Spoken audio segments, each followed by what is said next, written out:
Welcome back, ladies and gentlemen, to the PB&J podcast. I'm Pastor Ben here with Jordan, and today we are talking about something else that is pretty interesting to us, and it's one of those things that I feel like a lot of people think about, but not a lot of people talk about, and it's in relation to church membership. So, what we mean by that in the context of our conversation here is actually becoming officially a member of either a local church or a denomination. Like, actually, you know, going through whatever process that is to become like an official member, having your like membership card, essentially, not just participating in a local church or something, but becoming a member of it. So, this subject kind of came about when I was leading small group with my young adults, and it just sort of got around to the conversation of why is it important to be a member of a church? Like, why does that matter? And uh, I'll be honest, a lot of the questions that came out of that were really interesting to me. I was very curious to know some of the ideas behind that. And I've done, reading on current trends in the church, so I wasn't too surprised by the context of the conversation necessarily about why is membership important, because that does seem to be something that's on the decline in terms of interest level. Less people are interested in becoming members of churches and institutions, but actually hearing it for myself from people who were wrestling with those questions themselves was very interesting. So that's what we're going to talk about today, which is why should someone become a member of a church or denomination, or should they? I mean, does it even matter? Should this just be, a product of the 20th century that we just need to let go of, or is there actually some value to it? So, I guess I don't know. Is that a good way to frame it? Do you think, Jordan? Yeah, I think so too. I'm glad that they brought it up in your group because I think it's an interesting question. When you asked me about it, the first thing that I thought of was why is it important to be a member? I guess you know what I Hmm. mean. Like, what is the value of that? And I don't want to just jump in guns a blazing here, Ben, but essentially, when we talked about it, when you pitched this idea to me as a possible pod, I kept thinking to myself, well, you know, members are important. It's good to do this. And then I started thinking about my own membership experience because that's really the only thing I have to draw on, is my own individual experience. And I've been a member of two churches in my life. So I'm just going to share the two processes of how I became a member, and then maybe we can use that to kind of leverage ourselves into to a bigger discussion. But Okay. when I was a teenager, I wanted to join the Church of the Nazarene. I grew up in the Church of the Nazarene. Shout out to Indy Westside. I I went to that church and I became a member. I don't remember the exact specifics, but it was something over the course of like, I want to say 4 to 6 weeks or something. It was a Sunday school class. Instead of going to regular Sunday school, you went here of all ages. Someone kind of taught the class. I'm pretty sure it was the youth pastor, and then there was another staff member. But again, this was back in 2007, so 13 years ago. Cut me some slack. Anyway, the main point was that I was old enough to be a member. I wanted to do it, so I was going through the class, and I went through it with like one friend. And you had to kind of go through all these things. It kind of taught you about the Nazarene Church, kind of use like the Nazarene beliefs, like what that means compared to other places. Kind of gave you a little rundown. I won't tell you that it was super heavy. And I was a kid and I really didn't know the difference. So I was pretty locked in on just being a Nazarene anyway. So I wasn't like giving it my full all attention like I probably should have been, because I had a lot of class going on back then in high school. Anyway, so I did that. And then like at the very end of it, they brought us all up on the stage during the main service. And the pastor shook our hands and everybody stood up and clapped for us and said, welcome to the church, welcome to being part of the bigger body. And they talked about the next time they're offering it. They did this like once or twice a year. Um, and that was my first church membership experience. And technically I still am a member of the Church of the Nazarene, because I never told them I didn't want to be. I don't have a problem with the Church of the Nazarene. I just don't know how to actually unjoin. So maybe you can help me on that one, Ben, if that's a bad thing. The second thing, the second experience I had was my most recent one. So when my wife and I moved out here to Colorado, we wanted to join our church, and it's actually a little bit different. It's a non-denom church, and for us joining, they have two Sunday schools that happen year round. One is led by a pastoral staff member who just does a regular Bible study, and the other one is a rotating 4-class thing that is always one of these four classes, right? They just go in a circle repeatedly, Hmm. repeatedly, repeatedly. For the church membership. So as long as you attend all four, you can do a mix and match style. You can do once a quarter, so like, first quarter, second quarter, third quarter, fourth quarter, and then the end of the year. Congratulations. Remember, you can knock it all out in a month. You can do 2 and 2. You can do 3 and 1. You can do, it's basically a la carte style. As long as you go to all three, they keep track of which ones you've gone to. Check the box. You're a member. Welcome to Mountain View. So when you asked me about church membership, I was thinking about it, and I was just thinking about like the differences on like what I was committing to and how I was being like how it was presented to me. And I don't know, but I want to hear your thoughts on this. Like I felt like one, I committed to a bigger body, and I felt like the other I committed to a local body, and it was really weird. Hmm. And I'm still unsure how I feel about it, in the sense that like I don't I don't know which is better. And I don't know what's more valuable. And this is kind of why I'm torn. So just interrupt me anytime, because I'm kind of getting to the end of my rope here. But essentially, I was just thinking about like I didn't feel like when I was at the West Side Church as a kid, maybe it's because I was just young, I never felt like the mission was as important in the local area as it was as just like the general Church of the Nazarene. Like everybody Hmm. wanted to go to like the larger events. Like it was, and that was cool because I gotta really understand. I think I had a better understanding than some of my friends who went to non-denom churches when we talk about the capital C church, what that means, right? So like the church universal, like it was really normal for like us to have a guest speaker from Africa come in and like do a service for us, then ask for like help in the missions and explain their ministry and why we're supporting them and thank you, do all the things that you do. Uh, where now I'm in Mountain View, and that's like a weird thing. And then on the Nom Circle, like it's literally like the, you know, pastor preaches, and occasionally we'll have a guest speaker, but it's another pastor. Hmm. You know what I mean? It's like they do a blurb about missions and call it a day. And that's probably just the way they run their church on Sunday. Hmm. But like, I don't know. I think it's indicative of values though, right? Because like everything I committed to at the Mountain View service was like to serve this area, to serve these people, to serve, you know what I mean? Like it was very missional. Both were missional. One was just missional on a macro level, one was a micro level. So I Hmm. don't know, like, Ben, I guess I'm asking you, like, help me parse this out. Help me piece this out, because I'm wrestling with it. And when we're prepping, like, what's the value of becoming a member? Like, why become a member? I kept thinking about what am I committing to anyway, and I didn't know what to do with it. Hmm. Yeah, no, that's interesting. But I totally hear where you're coming from. So it's sort of okay, why become a member? It seems like this is sort of revolving around well, you have to consider what you're committing yourself to. And you're Yeah, right. yeah, It is different when you're committing yourself to a denomination versus a local church. Um well, specifically a local church that's not connected to a denomination. fair enough. Yeah, Because you're right. I do think there's a distinction there because at a church like yours, that's not connected to a denomination, every value that they espouse, like they have to commit themselves to and put into practice. yeah, Otherwise, just get away with it because obviously we don't care about it.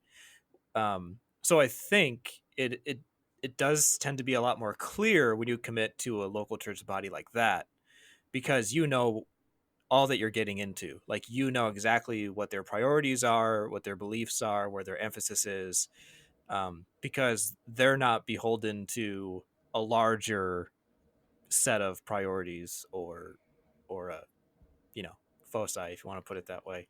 Whereas if you join like the Church of Nazarene, we'll just for the rest of this podcast, that's going to be the example because I'm a pastor in Church of Nazarene. That's my context. That's I know that's where you're from, so it works. So yeah, we understand that. But that one, like you're right. Like you go to a local church of the Nazarene, and yeah, you know what their beliefs are going to be, and you might know the values of the whole denomination, but you don't know what that local church is going to emphasize. Because you're right. Every Nazarene church says, we are a holiness people, we are a missional people, we are a Christian people, but that looks very different from church to church, and some churches do not really stick that closely with the values of the larger denomination. So you're right. I could see how, like, if you find yourself in one of those churches where, like they might be more interested in, their work doing a food pantry every weekend versus preaching holiness. Um, obviously I'm totally making up this example. Like that could seem kind of weird. But it's like, well, but I'm a member of the Nazarene Church, but the values of the denomination are not always represented in my local church where I actually participate. Is that kind of what you're saying? Yeah, you know what's really interesting about what you just said, because you said it really well, was like, and maybe this is a little off topic, but I think it's relevant, is like how different churches are locally. Hmm. And so when you're talking about commitment to a member, like becoming a member, I suppose it kind of depends on how you feel about the local church plus how you feel about the denomination, if there is such a thing, if applicable, I guess. Oh yeah. Does that make sense? Yeah. Yeah. Like, and I've met people who were very hesitant to become a member of the Church of Nazarene because like they loved their local church, but they had no idea what the denomination was all about. Of course, that was, A NASA maybe a what? failure on the pastor to not really articulate it very well. Um, but yeah, yeah, Interesting. So, okay. So now that we kind of get that parsed out, because that helps me out a little bit, or that okay. helps, I guess, anybody out that's thinking about it. I don't know. So Mhm. now we kind of parsed out a little bit of that. Like, I guess now that you know what you're committing to, Mm, I don't know. I guess I'm kind of asking, and this is what I prepped on. I don't know how you prepped on it, but like, why do it? mhm. Or Yeah, is it worth it? I don't know. Like, does that even make sense as a question? yeah, I think it does. Why do it? So I don't know how you approach it. Sometimes I approach it from the perspective of why not do it. Like, what are the reasons to not become a member? It's all about how you ask the Um, question. yeah, and then I don't know. Maybe we could start there and then talk about are those questions legitimate? And like, or and maybe reflect on those because that's usually how it gets brought up with me, right? From people who, and it's not just young people; it's been old people, like all age groups, all demographics. I've heard people who were hesitant, to join and become a member. Like you bring up, oh, we're going to hold a membership class, and people are like, I don't really want to be a part of that. Um, so some of the things that I've heard are like, and I'll just sort of go through these. Like I don't want to be a member because that seems too exclusive. And I don't really agree with membership as a whole. So that's more talking about membership, or someone says, I don't see the value of being a member. Like, why can't we all just uh, like just worship God together and serve the Lord? Like, why isn't that enough? Why do you have to add membership as another level on top of that? It just sort of seems like you're Now just you're a asking super people. Nazarene. You're a super Yeah, Christian. yeah. Like, are you saying that we're not good enough as we are? Like, we have to commit to something greater now? No, you got to Like, in fight freeze on addition and to, can almost lose, and then you can turn into a super Christian. yeah, like you have to be saved and become a member. Like, Sorry. Yeah. I mean, if God accepts me now, like, why do I have to become a member? Like, why is there value in that? But also, like, I guess the whole institution thing. Like, well, I don't agree with everything that this church or this denomination believes. So why would I become a member of that, church or denomination? Or, well, I hear the benefits of becoming a member, but none of those really appeal to me. So why would I want to be a member again? So those are some of the things that come up to me that I've heard myself. Obviously, there's a lot that can be talked about with each of those, and I don't know how well I put them out there, but No, you're good. Let's try to take them on. What was it? Let's go back to the first one. What was the first one? The first kind of section? No, because I like there's no, a if lot I to can, sift through, and I want to get just hit them. You know what I mean? Let's just do a rapid yeah, fire. if I can remember, I was trying to because I couldn't find where I had them written down here. So Well, I that's was your fault. This is live. This is live recording, guys. it totally Take is. better notes, Ben. Just kidding. I'm sorry. Okay, I actually found my list, and it's not at all in the order of what I said. So I'll just start with one of them. So the biggest contention I hear against becoming a member is, well, I don't agree with everything that this church or this denomination believes. So why would I commit myself to that? Huh. Because that is a part of becoming a member, is sort of affirming, uh, the stances that that church or denomination has. I feel like this one gets kind of involved. Hmm. Uh man, I'm trying to figure out where to start. No, it's a great one. It's a really good one. Um, hmm. Cool. Can I tell you why I don't? actively attend. Well, there's a couple of reasons, but can I tell you why I don't ardently claim myself a Nazarene, even though I tend to agree with most of the theological points? Sure. Yeah. So I think this is the reason I'm saying that is because I think it's a good example of identifying a membership. Because that's really kind of what we're talking about here, right? Like, if I don't totally identify, then can I be a member? Hmm. So I do like adult beverages. That is not a. I won't say the Church of the Nazarene says. Well, do they? I think they do say outright that you shouldn't drink outright. Yeah, our position is abstention of Yeah. alcohol. Well, that's the first thing. Maybe that just makes you look like a bad person, but it is what it is. Mhm. Uh, Sometimes I like to crack open a cold one and watch a football game. It is what it is. So that's one thing. I find that position kind of arbitrary based on how I know it came about with my education interest in Nazarene. So like it's hard to want to commit to denomination and then know I'll be openly violating and feeling little guilt about it. One of its tenets. Maybe that's a bad example. But I was thinking about that. Like, should you commit to domination? You don't agree. That would be a make or break thing because like that's a moral stance they're asking you to take. And I don't like I'm not going to take that moral stance. I don't think that's a legitimate moral stance. I think it's kind of weird. Not weird, but I think it's just kind of the Nazarene argument I find kind of weak. I don't really want to have that argument with you, Ben. I mean, it's another podcast you can do. But Which I think we should.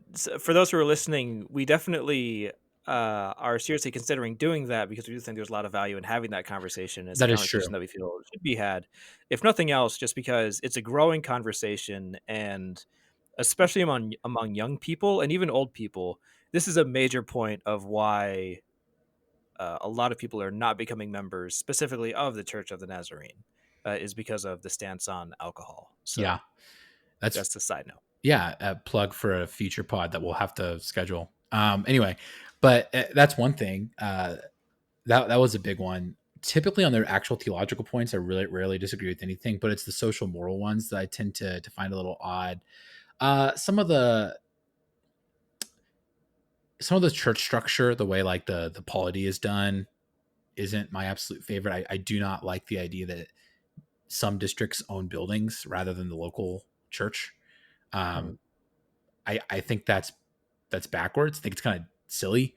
A great example is that there's a church in my hometown, not my home church, but a church in my hometown that was really, really struggling for years and years and years and years and years. And here's the good. The good about that was that they were actually able to stay open longer because the denomination had footed the bill for the building. So that was just one less payment they had to make because it was essentially paid off. But they own this building.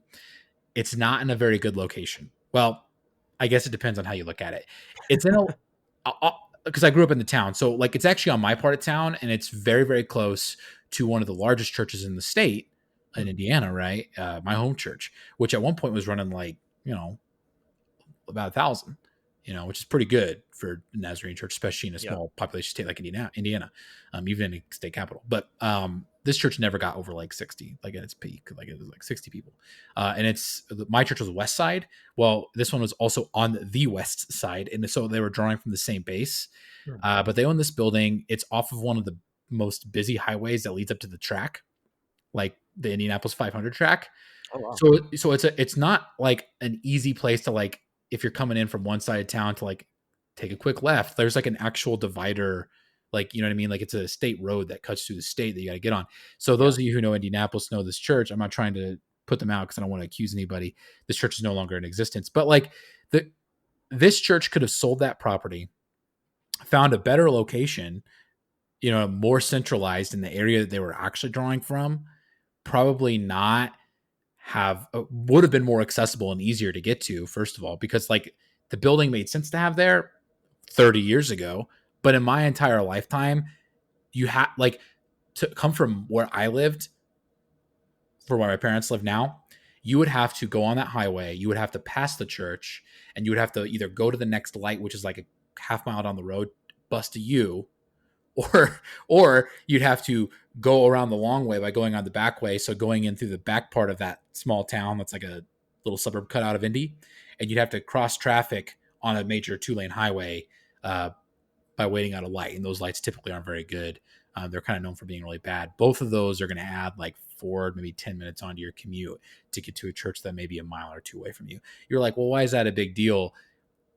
I don't know. I'm like, it's kind of hard to get to. It's not easy to see from the side of the road. If you know anything about the area on 136, like that middle divider lane, they put up these giant, like the city did, they put up these giant, like posts of like, oh, here, welcome to the race. You're in Race Town, USA. Like all Mhm. these things to advertise for how that community makes its money. It's how economies run. Yeah. I don't blame the city, but like the denomination for whatever reason, like just wanted to hold on to the building, and that's a denominational problem. But wouldn't it have made sense if like the local pastor just gets the church board together? They just say, hey, you know what? Let's move. We can go buy a better building, more centralized in the area. I'll just say it out right now in Speedway. That's the place, right? Buy something more centralized in Speedway, sell this building, probably make a killing off of it because it's in a great area for a bunch of restaurants. It's literally like half mile on the road from like two Burger Kings, a Taco Bell, and a Hardee's. You know what I mean? Like they probably could have sold it to McDonald's and made a bunch of money, or whoever, And that sounds dumb, but like they'll flip the building or whatever. But like you sell the property because the property's worth value, and like that would have been really great money to build a new building in a better place that's much more cost efficient and more accessible. That's more neighborhood oriented.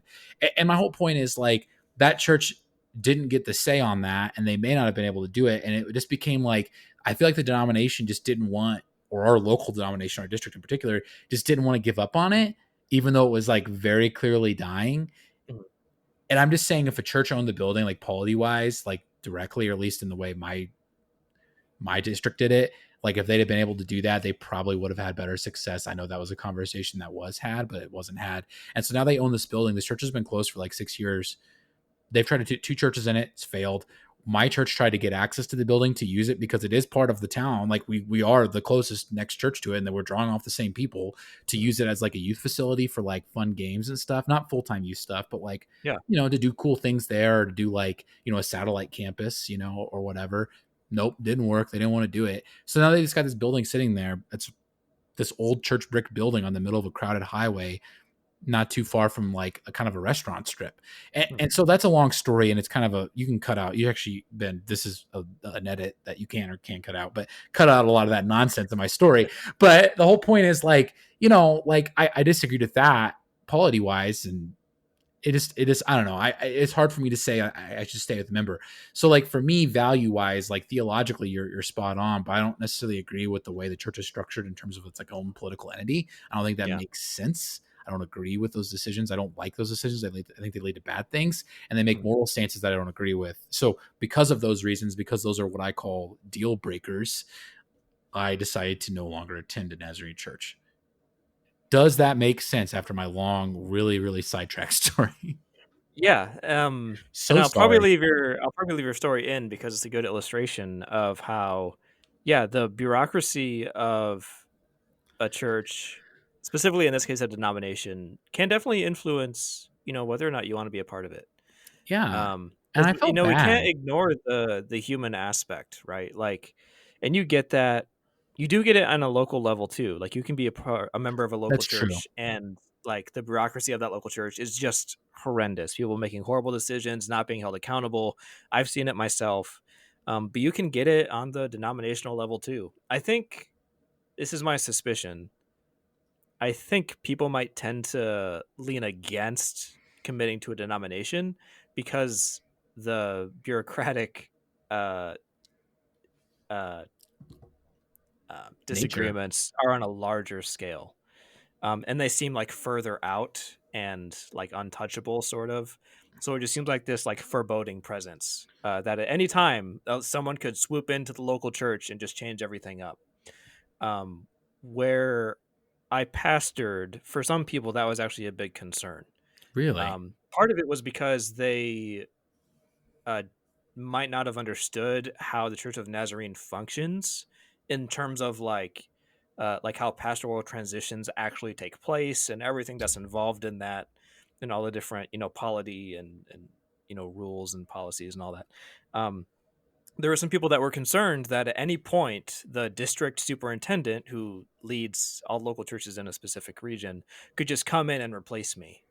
And so there were some people who really didn't like the denomination because that was their view of how it functions, like that this sort of unknown presence could again just come in and change everything without any Mhm. input from the local congregation. Now again, that goes back to, that's not how the Church of Nazarene functions.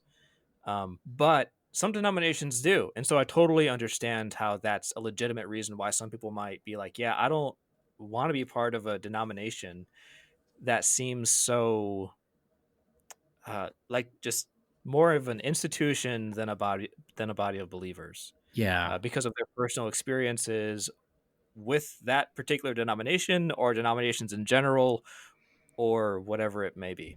Yeah. So I mean, I think that's a legitimate concern that people have, and it shouldn't be dismissed for sure. Well, I mean, I think it points to a cultural shift. Hmm. I've been reading up. I've just been finishing my 20 books for the year list, and I was reading this critique on postmodern thought, in particular, like postmodern, like basically like postmodern literary criticism for biblical texts. Because what else would I read? Um, but one of the things that it mentioned that I thought was really interesting was like how postmodernism has like a really, really deep disdain and distrust of institutions. Now, Hmm. I hate that buzzword because it doesn't feel very like culturally like honestly, I feel like it's really heady and feels academic, but like the more I learn about it, the more I just see that like it's really like prevalent in our TV, So like think about it, like, you watch TV now, and I have a family member whom I love dearly, and this is not a critique of them because I end up doing it myself. Like, you ever watch a show like on Netflix and it gets like really preachy really quick, and you're like, Jiminy Christmas, I did not come here for like a political lesson. Like, I was like really locked in on the drama, and I actually really liked the escape for just like a little bit. And I don't Yeah. care that it's not realistic, but like people don't talk in like monologues about like subtle political things. And then again, it's not subtle, so you're not a very good writer because you couldn't squeeze it in. You know what I mean? Like, do you know what I'm talking about though? Like, honestly, like I'm Yeah. just gonna call them out. I love Netflix. I'm a big Netflix fan. Netflix is the freaking worst. Like, just randomly in the middle of the show, it'll be like, whatever. Or like I watched an ABC show called Big Sky. Oh, Hmm. I actually really like it. It's like a poor man's Twin Peaks, and then all of a sudden, like, there's this diatribe from this like 18-year-old girl about like politics, freedom, and identity, and I was like, first of all, this is not the character in real life that I would be like choosing to take advice from. They're not even the main character of the show. They're like a side character. More importantly, people don't talk like that. Like, the scenario was she was giving like a political diatribe to a person that had her chained up and captive that was going to sell her into slavery. No one in the middle of that situation is like, hey, we really should talk about political identity politics. Let's have this quick Oh conversation. my Like, that doesn't goodness. happen. But my that's kind of like my point though, is like our culture kind of like distrusts institutions, and like even in our like like even in that show that I was mentioning, the Big Sky show, like the main villain is a police officer, Hmm. you know and this is not a statement on Black Lives Matter, for the record. That's not what I'm saying. But my whole point is like that feels believable and real because of our cultural distrust of authority in general. Does that Yeah. make Yeah, that's what I'm trying to say. Mhm. We love to watch those guys fall. Right. Yeah. Um, and that's true. Sorry, that got really big. No, that's okay. Um, so I guess going back to that main concern where all this stemmed from, which is I don't agree with everything that this group believes in. Um, I think that's fine, but I think in response you really can end up going one of two ways with it. You could either end up going the way of, well, in that case, you essentially devolve into a la carte Christianity in a Interesting. sense. Um, eh, I don't want to spend a whole lot of time on this, though I definitely could. I think, um, but if that's going to be like the primary reason, and certainly in some cases it's legitimate. I totally understand. There Sure. are some churches I could never be a member of because of what they believe. I think it's legitimate. But there Baptist. are Oh, some sorry. people who, yeah, but like if you use that as the reason for, like, that is the reason because I don't agree with everything this church believes in. Therefore, I'm not going to become a member of it, but We I'm agree still on going to exactly attend and I'm one still going thing. to participate in this community and all that other stuff. But I'm just not going to be a member because I don't agree with everything. Um, I guess first off, in that case, you're never going to become a member of anything. And if that's your position, then fine. But just recognize that there is actually some value in committing yourself to a, oh, how do I want to put this? I don't know. It, I guess at the very least, a set of beliefs that you might not fully understand or you might not fully agree with. Um, but also recognize that at the same time, and maybe take that with a little bit of humility, because it also comes from the perspective of you think everything that you believe is correct, and you Ooh. think not everything that this church believes is correct. Therefore, you can't commit to it because they're wrong and you're right. I do think that can be an underlying assumption that's at play. And that's why I say one of the ways you could go with this is a la carte Christianity, which is to say, I'm just going to believe what I want to believe without having any sort of corrective at play in my life. Now, I'm not saying you have to become a member in order to have your beliefs uh, sharpened or informed. That's not what I'm saying. I'm just saying that there is a benefit to becoming a member because you are working with a set of established beliefs that other people who were probably spent a lot more time than what a lot of people might consider reasonable actually thinking through why they believe these things, the reasons behind it, the scriptural support, the tradition behind it.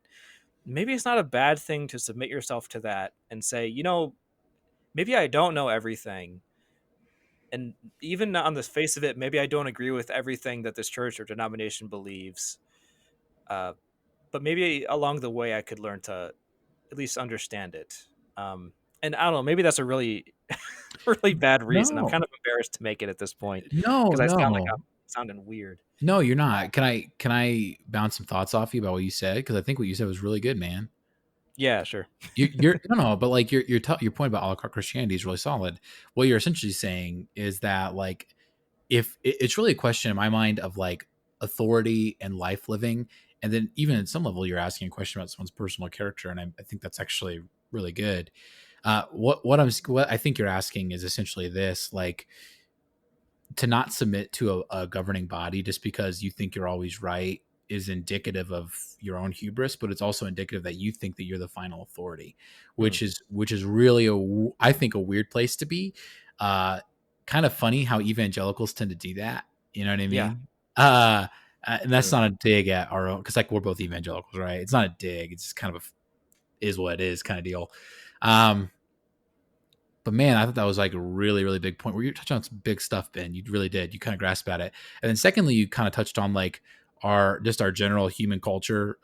I'll just say what it is. The US culture, I don't think I could speak for other countries really, of like kind of consumerist Christianity. Like if my preferences on my theological boxes aren't met, if you don't check X, Y, and Z, I'm out, you know. That's fair because like the a la carte things like, well, no, I won't become a member. But I don't know, man. Like I guess my thought to you that I kind of wanted to pose back was like I hear that, and I think you're really spot on with that observation. Mm, But I guess my question is, all right, so I get it.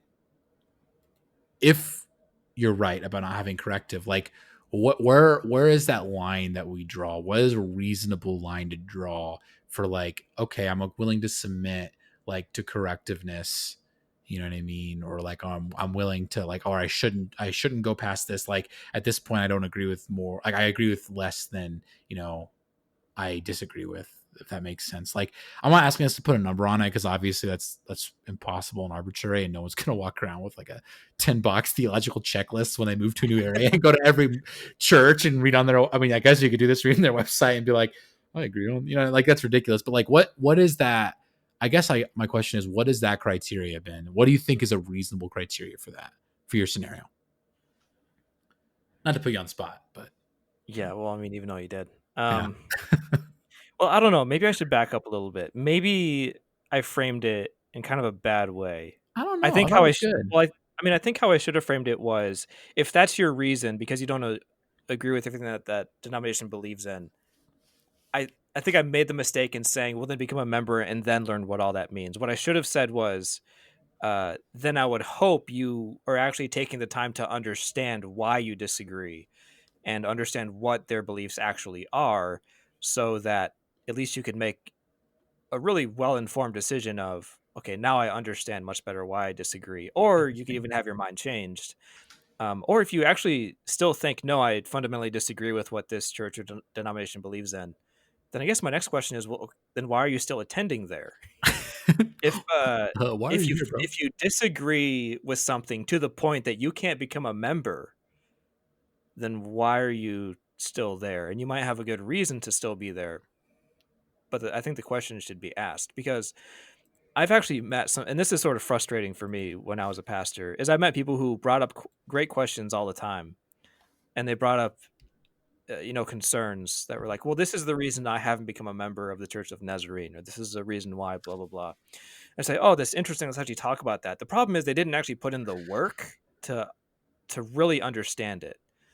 Um, they would just say on the surface, well, I disagree for this reason. And I'm like, oh, well, do you like actually understand why we have this belief, why we have this position? No, I just disagree with it. It's like, okay, well, then that's just being kind of lazy. And then it sounds like you're just using that as an excuse to not do your own intellectual work. But maybe I'm going off on a tangent there. Because that's the thing too. Some people just don't care when it comes to becoming a member or not. They just say that they don't want to become a member, and I think part of it is because they just don't want to have to do the work of figuring out why. And I'm not trying to be mean. It's just in my experience that's been a thing. I don't know. Maybe people just don't see it as worthwhile. No, I agree.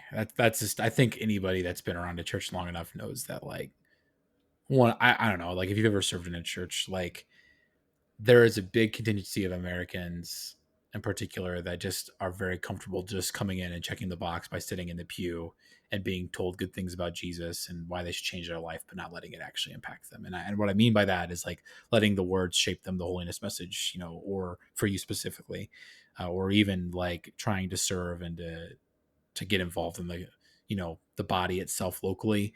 And then lastly is the intellectual part of it, right? Like, to actually know what it means to, like, be a Nazarene or a Free Methodist or a Baptist or Lutheran or whatever. You know what I mean? Like, and like how you can exemplify that, like, in your daily life. I don't know. Does that make sense? Because I felt that way Mhm. often. Sadly, Yeah. that was really mean, but No, I mean, it's honest. It's fine. Um, but I guess therein lies kind of a benefit to actually becoming a member. So, yeah, you're right. Actually, uh, and I think part of that is because if you become a member of a church or denomination, you can actually be a part of the conversation and actually address some of the concerns that you might even have. Now, I'm not saying, be a subverting force and just become a member of something and just change it all up just because you don't like it. Um, but I think becoming a member, you can be a part of that process. And all right, you don't like it. Like you know, you if you really want to, you can be a part of making it different if you really want to see that. yeah, it's skin in the game. Yeah, like you can, because being a member does confer certain benefits, beyond just voting. Like, I mean, obviously every church, every group does it a little different, but you can serve on leadership, you can actually participate in meetings, you can, like there's a lot of ways to actually contribute positively to, your local body, um, rather than just as a participant. Yeah, I was trying to think of, like, how a conversation would go if you just kind of showed up, 3 out of 4 Sundays, not a member, and you're like, man, I really, really disagree with, like, the direction our church is going. Mm. The pastor is going to kindly laugh you out of that office with Yeah. much pastoral suave. Maybe not. I don't know. But I would laugh you out of that office. I mean, it's true. Okay, well, let's just go there. Like, why be a No, that's the member? thing. Well, part of it is if you're not a member, why should anyone listen to what you have to say? Which I, sounds mean, but it's kind of true. Like if someone were to show up at my church and they have not made any sort of confession of agreement with what we believe in, with what our positions are, with our values, and like what you said, they show up to my office and they're like, "Well, Pastor, I just don't agree with this, this, this, and this." I would just say, "Okay, okay. sorry." It's like when you text your friend and you don't want to let them know that you're, like, a little annoyed with them, and you just, like, K, just the K. It's Yeah. like, okay. Yeah, like I had someone show up to my church one time, and and they just asked me in the service, like, "Hey, welcome to our church. I'm Pastor Ben. What's your name? Yada yada." They only had one question for me, and they said, "What version of the Bible do you preach from?" And I said, "Oh, we preach from the NIV, the New International Version." He just said, "Oh, okay." And I knew at that moment I was never going to see him again, because he's one of those who was a KJV only. You only preach from the King James. Every other version is false. And sure enough, I never saw him again.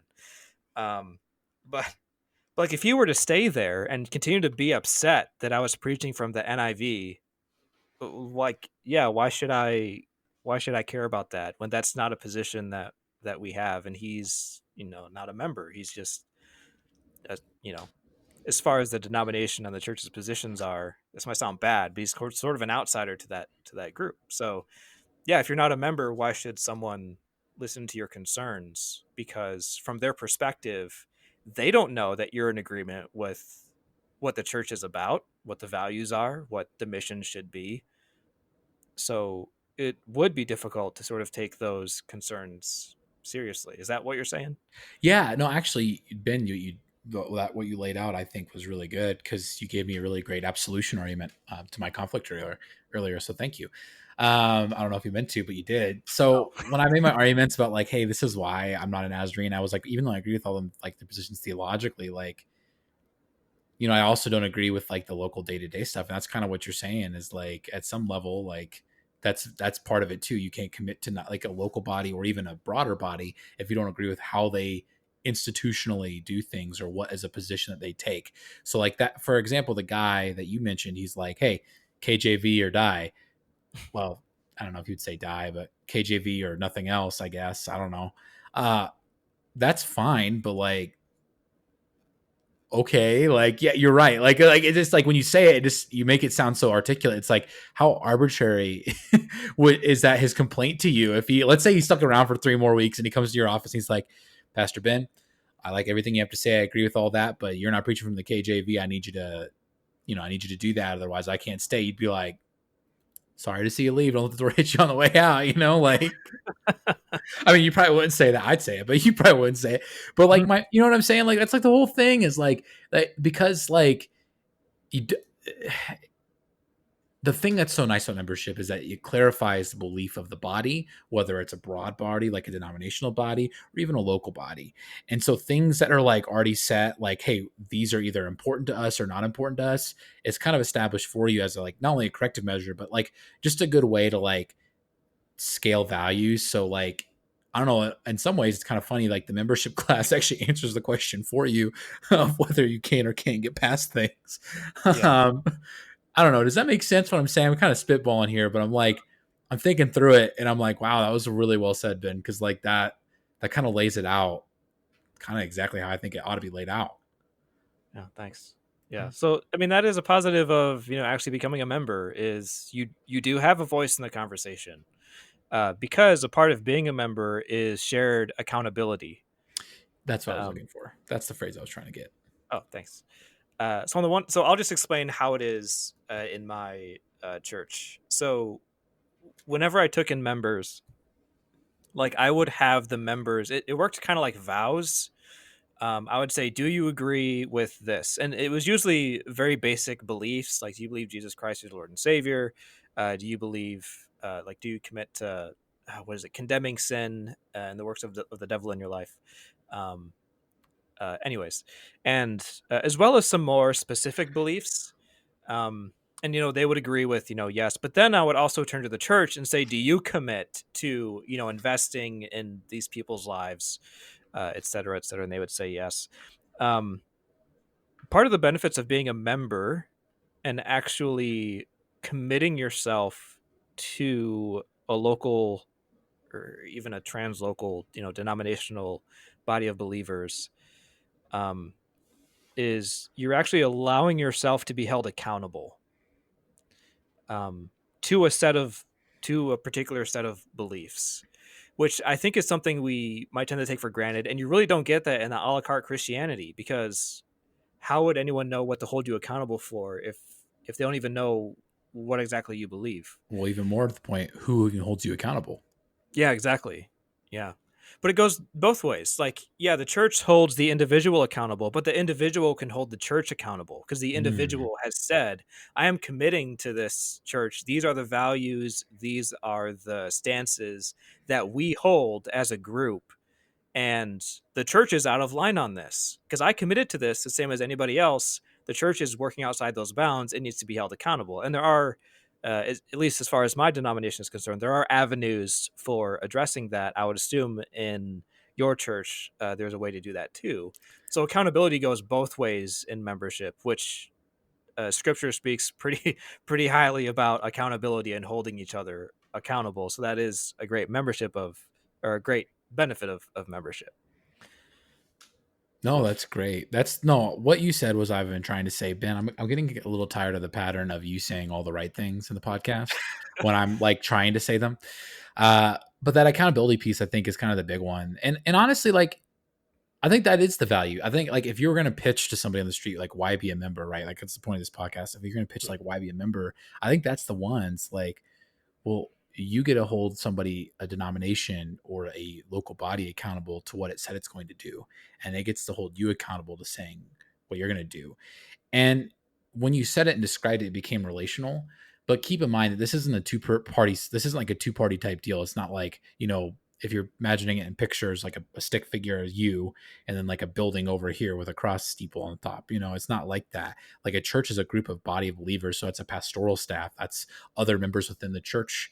And that happens both ways. So like it becomes this like really powerful, like communal dynamic.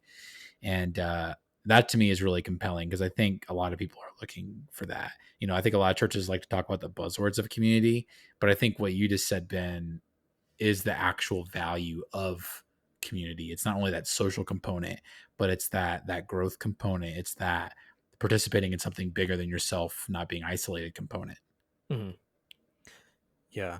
And a part of that is sacrificing maybe certain positions or ideas that would run counter to what you would want them to be. Sort of holding those in tension. Which, I mean, let's be honest. Every organization we've ever been a part of, we've had to affirm. I don't know. We've had to commit to things that we didn't necessarily agree with. Like I worked for a window cleaning company where they expected that I would be clean shaven wherever I go. And I'm like, okay, this is the late 20 teens. Clean shaven is not really like, it doesn't matter if someone has a beard. Like that's not seen as unprofessional or anything. So I honestly I struggled a lot with that. In fact, it's That kind they of in expected me to style. shave all the time. Like I hated that.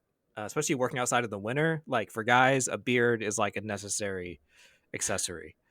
It's super helpful. But anyways, No, yeah, there's you're going to be things that you disagree with. So I'll just give an example for the Church of Nazarene. So in the Church of the Nazarene, when you become a member, the actual wording is not. And I'm not saying this as an argument to you. I'm just articulating the position. Um, the hey, you're wording good. is not you have to have these views and these particular stances when it comes to these issues. Like you cannot, hold a position that's counter to these. Um, and I'll use alcohol as an example. It's a Like good one. we don't teach that you have to agree absolutely with our position on alcohol. The actual wording is, do you? Oh my goodness, I had the word earlier. I totally forgot. You wouldn't happen to remember it, would you? No, I don't. I used to uh, have it memorized. Let me look it up real quick. Hold on.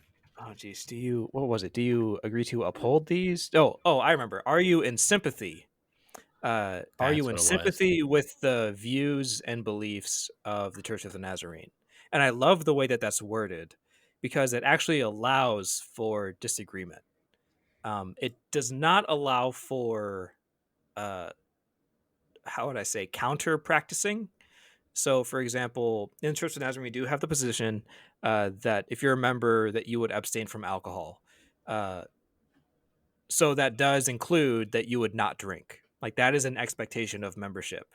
But we don't say that you have to agree with that position, but we do say that you agree to uphold it. Hmm. Um, which I find a very fascinating position. Again, because it allows for us to actually have conversations about these things and have discussions without being shamed about them. So my personal position, I'll just be honest about this. When it comes to the alcohol thing, I do agree to uphold it. I do uphold it. It was a question for my ordination interview, like, do you abstain from alcohol? Yes, that was an honest answer. Um, but do I personally agree with that position? Not necessarily. Because I'm sort of with you, Jordan, on this. I think that position is kind of bound to a cultural time.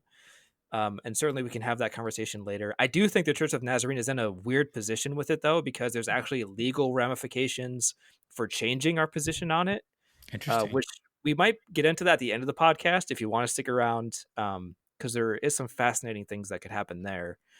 But that being said, um, that is something to take into consideration No, you're not wrong. That's interesting. with becoming a member. So uh, that was coming off of something. I don't remember exactly what it was, No, you're good, man. but No, it that's was, that. but your idea is that like, like, I don't know. I thought what you were getting at, and maybe I'm off base here, was that like there are those things that there are lines in the sand that we have to figure out what they are Yeah. between our accountability body and ourselves, and like how you can not necessarily fully agree with the position, but be okay by obeying with it, or like in this case for you, right? Like I told you, I don't agree. We both don't agree necessarily that alcohol inherently, or consumption of alcohol, is inherently evil, right? Like I think we can say that, but the Mhm. difference is that I think it doesn't make sense to. I feel like I put in a morally bad position to participate in a church that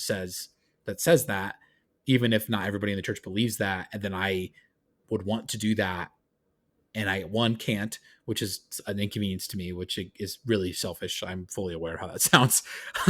But two, that if I ever did, right, like let's say I go to a brewery after a hike, that's a fun thing we're gonna love to do. I'm telling you, like an IPA after a hike in 90-degree weather, man, it's a good experience. um it is what it is. If you've ever been out in the Rockies, you'll get it. But um like, if I did that, like I would put jeopardizing my stats in the denomination. And I find that a little weird. And so because of that, I was like, I just don't think I could buy in, and I want to have the freedom to do that. And I want to have the freedom to be like, hey, I stop and get a beer, or hey, I can like have a glass of wine with dinner. And that's really selfish. I'm fully aware of that. When I was fully partaking, or when I was fully abstaining, I guess would be would be the way to argue that. Like my whole thing was like, yeah, but like God's called you to be set apart. God's called you to be set apart. God's called you to be set apart. That was my argument for it. And I wondered what I was setting myself apart for. So like I'm getting deep into this discussion. We should do a pod on this, but Yeah. like, well, I think we've kind of nailed it down. We should do a pod on it. But like my whole point was like, and here's our preview pod.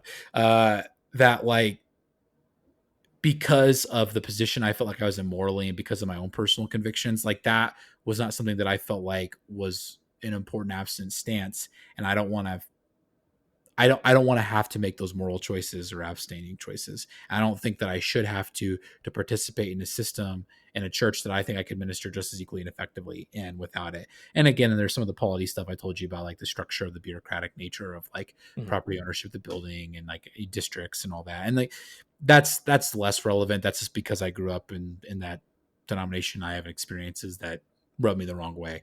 Let's call it Mhm. what it is. And that's not me generalizing. It's just me just trying to tell you that like doesn't seem all that different in the different districts and regions I've been in. I promise you, I did give it an honest try. I swear. But Yeah. Believe it. but like in some ways, I mean, Ben, I think you can back me up on this. I'm fairly empathetic to Nazarene stuff, like across the board, and I'm pretty supportive of the church. But just stuff like that, like I think that it's indicative of the lines. And like when we're talking about like what matters to you, but also what matters to that accountability body, I didn't want to have that accountability relationship to the community for something that I didn't think that I could legitimately, Mhm. not that I couldn't abstain from it, but that I didn't want to, and that I knew I was going to break, because of my own. Yeah. Does that make sense? And I think that's what you were getting at, is like your whole thing you're laying out was like, that is the criteria, that is the decision, Mhm. that is kind of the deal. Is that, am I understanding what you're trying to get at? Yeah, and I think that's a fair position to have. Like, we're not condemning anyone. Like, if you have a reason for not joining a church or a denomination in membership, and if it's a strong enough reason for you to not join, like that's okay, whatever it is. But do the Like, work. yeah, like for example, for you, the alcohol thing was too much of an issue to remain a member of the Church of Nazarene. I think that's totally fine. For other people like myself, it's not that big of an issue, so I don't have a problem with it, and that's fine too. The issue comes in, I think, when people try to have their cake and eat it too. And I've met people like this, and it's actually really frustrating. Where going back to the alcohol thing specifically, they say, well, I'm going to become a member of this church and I'm going to agree to abstain from alcohol, but I'm still going to drink. It's not an issue of I know it's wrong and I'm gradually trying to work on this. They took the position of I don't care, I'm still going to do it. And in that case, it's like, well, that's just blatant hypocrisy for one, and but also that's really not fair to everyone else that made the same commitment and is actually upholding it. So, For the record, the first person that served me alcohol was a Nazarene. It still is. oh And my it's not my goodness. parents. For the record, it's not my parents. My parents do not drink. They're very good. Well, my dad will occasionally have a beer nowadays, but they don't go to the Nazarene church anymore. It's a long story. But I just when you said that, I was just laughing because I was like, to put it on the record, yes. Also, secondly, well, my young adult group at the last Nazarene church I attended Mm. before I got married, and my wife and I found a new church. We did go out to a bar downtown Indy, and my small group leader and every other person that was in the small group had drinks together. Yeah. But like that's a whole argument, and I kept thinking to myself, this feels wrong, and I Mm. felt dirty, not because I was having a beer, because I'm part of an Nazarene church and I'm having a beer with a leader. You know what I mean? Yeah. Like it's Which and which that's does weird. change the conversation quite a bit. Yeah, and again, like this whole thing's an arbitrary discussion, right? Like it's one position on church, but it's a microcosm of I think church membership in general, right? Yeah. Like that was like okay, like that's weird to me, and now we're both in a morally weird position. Like Mhm. who's in the wrong? Am I in the wrong for tempting you? Are you in the wrong for doing it? Like are we both in the wrong? Because it doesn't feel very good. It's definitely not right, you Mhm. know.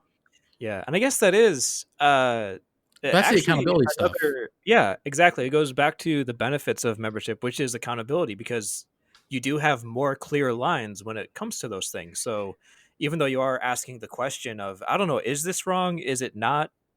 You do have a larger body that's able to sort of clarify those things, because they happen more often than we might like to think.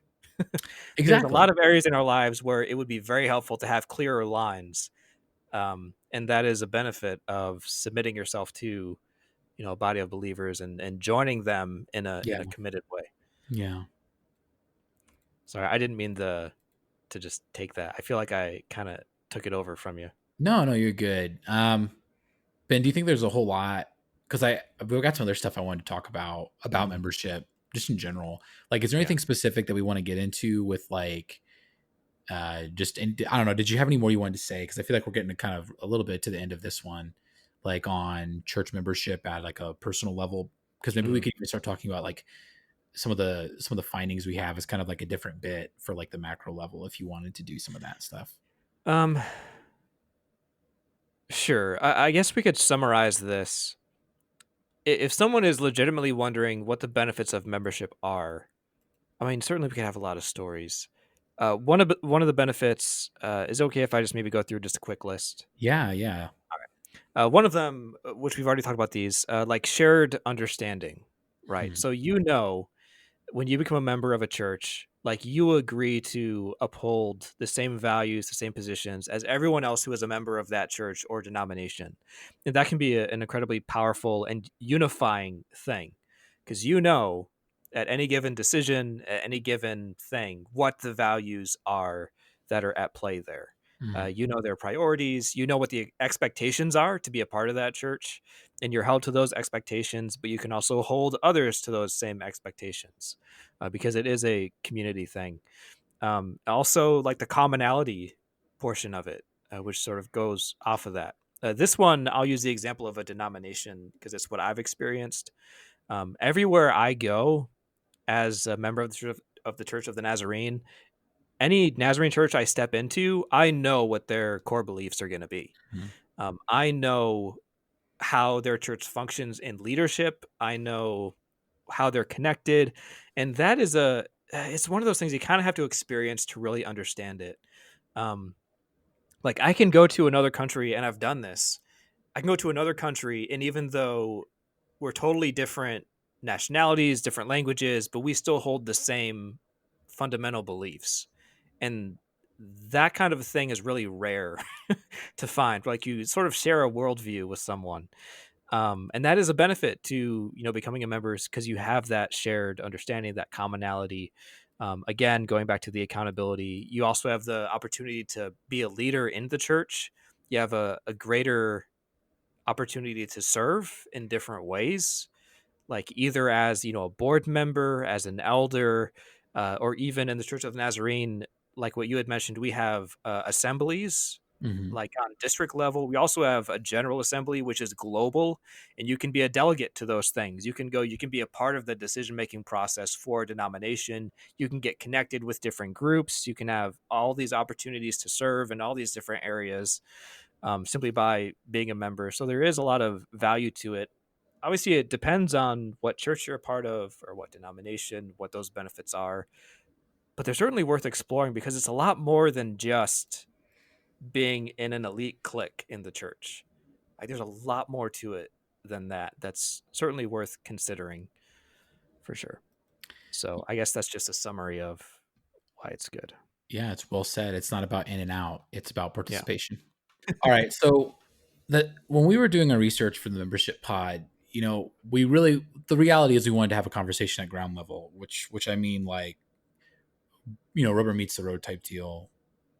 What's going on in the local church? How should you go about doing it? Kind of like what that means, how that works for us individually. I think Ben and I got really personal in a good way on that. But because I am the way I am, for better or for worse, I got really into this idea of membership. So I got into some Gallup surveys and some Pew surveys, and I did some research on church membership in the US in the last, we'll say, between 20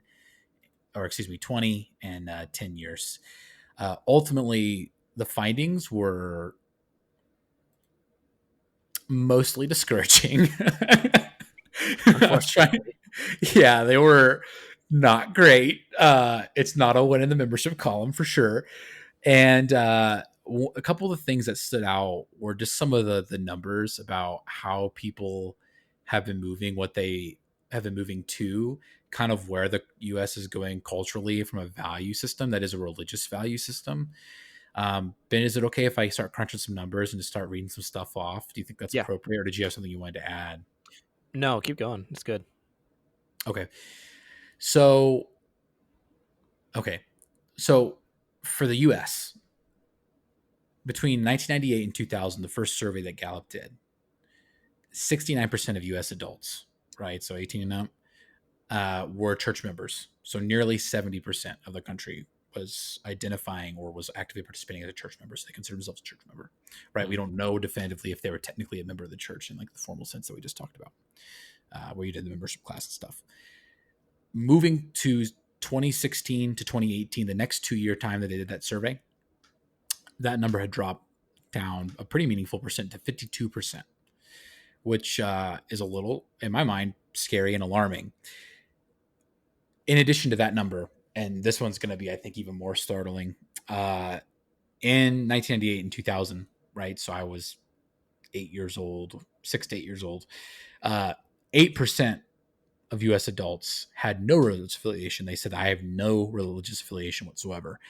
In 2016 to 2018, the second time they did this big survey, that number had jumped very meaningfully up to 19%, so almost 20%. So basically, almost a fifth of the U.S. had no religious affiliation, when it was less than even a tenth last time. So that's a big jump. I thought that was pretty interesting. Going by church membership, uh, simply for like generations, I'll break it down because I think it's going to be really interesting, the figures, how these draw out.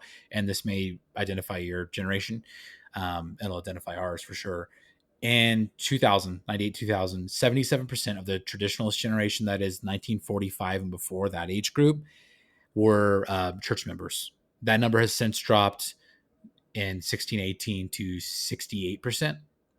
For baby boomers, right? So well, that we know that generation fairly well. 67% of them in 98 2000 were members of churches. That's now dropped down to 57%. Gen Xers, shout out to my Gen Xers, love me some Nirvana. Uh, that used to be 98 2000, 62%. It's now pretty close to the boomers. They're actually not too different from the boomers. They're 54%. Those numbers are within fairly close numbers. They've dropped less. Millennials, obviously, we were 6 and 8 years old, or I would have been 6 to 8 years old this time. I'm a millennial, so there's a number for me. But this is the scary plot that millennials in particular, which is really the main group of our podcast, why we picked this platform. We're in a really weird spot. Only 42% of us are considered church members. So with our previous conversation, we're kind of like, hey, that's a big deal. Couple other things I stuck out. So let's get to the Pew stuff. I think that's really interesting. Yeah. In terms of percentages for identifying with the Christians, like this is about identity. So like what you identify as a religious thinker. In 2007, in the U.S., 77% of U.S. adults identified as Christians. So 3/4 in 2007, which is a little different than church members, right? So these are people that just call themselves a Christian. So like these are like maybe I consider myself a Christian, but I'm not a member of my church, you know. And again, we don't know the exact questions and how people answered, so it's a little different on that one. That number's dropped down as of 2018, 2019 to 65%. So a 12% drop. That's pretty meaningful in my mind. So no longer 3/4, still 6/10, a little over 6/10.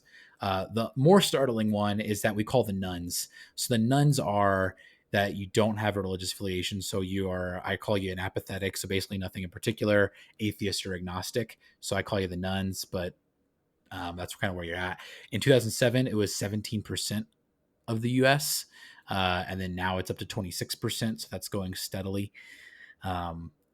For U.S. adults, there was 51% of U.S. adults who are Protestants, and then the other now that's down to 43%.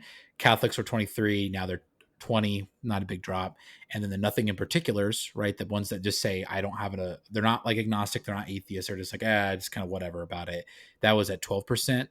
Now that's up to 17%. So 5% rise in people that just don't care, which is kind of scary if you think about it.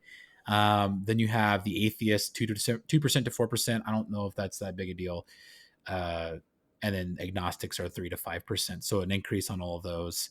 I did pull some stats on like political affiliations and religious attendance. I don't really know if those are necessarily super relevant right now. Maybe we can get into those later.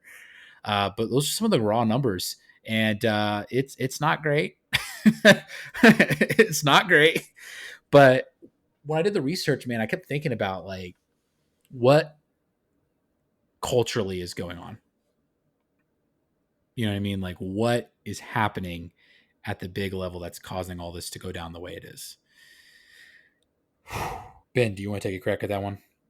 Oh, certainly. Yeah. Although I think our own personal experience can come into play because we are both millennials. So like we grew up during this time. So I would say we have a pretty good grasp of why the trend, because we've felt some of the reasons for, leaving the church and losing those affiliations. A big part of it is like that distrust of institutions.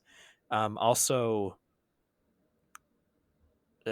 regardless of the reasons for it, just the how jaded people's view of the church is and religion in general. Part of that could be because of the influx of the awareness of other religions that are out there and the deeper understanding and sort of the resistance to saying one is superior over another. Um, and part of it is also not knowing very much, so you don't want to commit to a certain one, so you just sort of get lost and just like, this is too much, I don't want to commit to anything. And feeling exclusive that way. Well, I am getting into the reasons, aren't I? I said I wasn't No, going I to. get you. Anyways, yeah, the distrust of institutions, the uncertainty with all the information that we have, how our view of the church in particular is jaded. We are much more aware of the issues that happen within a local church, but also in larger denominations.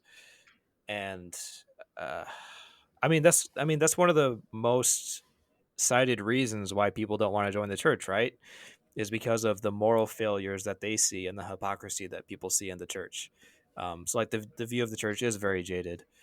Um, so I think those are probably the biggest reasons. Actually, if I could make a book recommendation, The Rise of the Nuns and Meet Gen Z, Meet Generation Z are both good books written by the same person.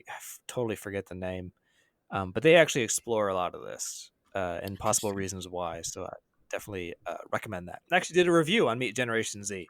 I'll refer to my YouTube video and podcast on that one.